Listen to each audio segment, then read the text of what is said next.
ब्रेकनंतर स्वागत. बघूया पुढची बातमी. राज्यात सत्तेवर येण्यापूर्वी भाजपनं धनगर समाजाला आरक्षणाचं आश्वासन दिलं होतं. मात्र सत्तेत येऊन 2 वर्ष उलटल्यानंतरही आरक्षण न मिळाल्यानं धनगर समाज आता आक्रमक झालाय.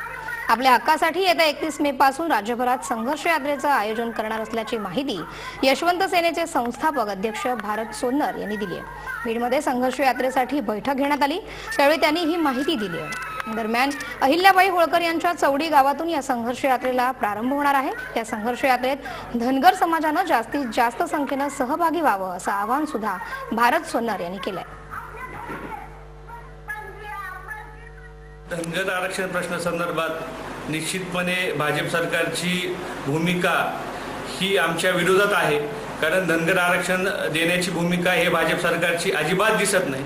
कारण आमची सत्ता आल्यानंतर पहिल्या कॅबिनेटमध्ये धनगर आरक्षण प्रश्न सोडवला जाईल असं भाजप सरकारचे सर्व नेते म्हणाले होते. परंतु आजवर धनगर आरक्षण प्रश्नासंदर्भात आरक्षणाचा प्रश्न सोडवला नाही.